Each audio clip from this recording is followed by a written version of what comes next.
നമസ്കാരം. റാഫ്റ്റോക്ക് ഫുട്ബോളിലേക്ക് ഏവർക്കും സ്വാഗതം. ഇന്റർ മയാമിക്ക് വേണ്ടി MLS ലിയോ മെസ്സി പൊളിച്ചെടുക്കുന്ന കാഴ്ചയാണല്ലോ നമ്മളിപ്പോൾ കണ്ടുകൊണ്ടിരിക്കുന്നത്. ഇപ്പോൾ പോയ വാരത്തിലെ ടീം ഓഫ് ദി വീക്കിൽ അദ്ദേഹം ഉണ്ടായിരുന്നു. അതുപോലെ പ്ലെയർ ഓഫ് ദി വീക്ക് അദ്ദേഹമായിരുന്നു. കഴിഞ്ഞില്ല, പ്ലെയർ ഓഫ് ദി മന്ത് പുരസ്കാരവും അദ്ദേഹത്തെ തന്നെയാണ് തേടിയെത്തിയിരിക്കുന്നത്. MLS ഇക്കാര്യം ഒഫീഷ്യലായിട്ട് അറിയിച്ചിട്ടുണ്ട്.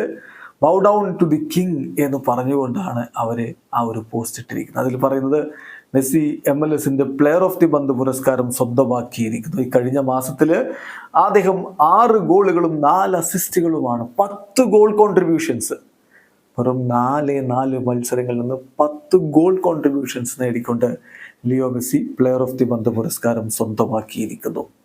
ഏതായാലും മെസ്സി തൻ്റെ മാസ്മരിക പ്രകടനം തുടരുകയാണ്. കോപ്പ അമേരിക്ക അടുത്തു വരുന്ന ഘട്ടത്തിൽ മെസ്സി ഇങ്ങനെ മിന്നുന്ന ഫോമിൽ കളിക്കുന്നത് അർജന്റീന ആരാധകർക്ക് വലിയ പ്രതീക്ഷ നൽകുന്ന കാര്യമാണ്. എന്തായാലും ഇന്റർ മയാമിയുടെ അടുത്ത മത്സരം നാളെയാണ്. പക്ഷെ നമുക്ക് സാങ്കേതികമായിട്ട് ടൈം സോൺ ഡിഫറൻസ് ഉള്ളതുകൊണ്ട് മറ്റന്നാൾ പുലർച്ചെയാണ് കളി കാണാൻ സാധിക്കുക.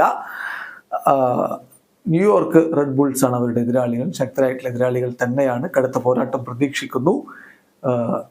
ആ മത്സരത്തിൽ ലിയോ മെസ്സിയെ തന്നെയാണ് മുന്നിൽ നിർത്തി ജെറാർഡോ മാർട്ടിനോ തൻ്റെ തന്ത്രങ്ങൾ മെനയുക.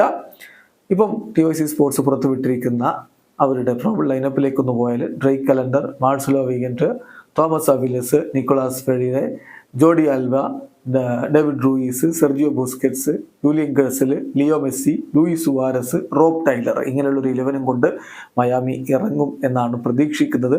എന്തായാലും മയാമിയെ സംബന്ധിച്ചിടത്തോളം ഇപ്പോൾ MLS മികച്ച രൂപത്തിലാണ് അവർ മുന്നോട്ട് പോയിക്കൊണ്ടിരിക്കുന്നത്. മെസ്സിയുടെ സാന്നിധ്യം കൊണ്ട് തന്നെ സംഭവിച്ചിട്ടുള്ള കാര്യമാണ്.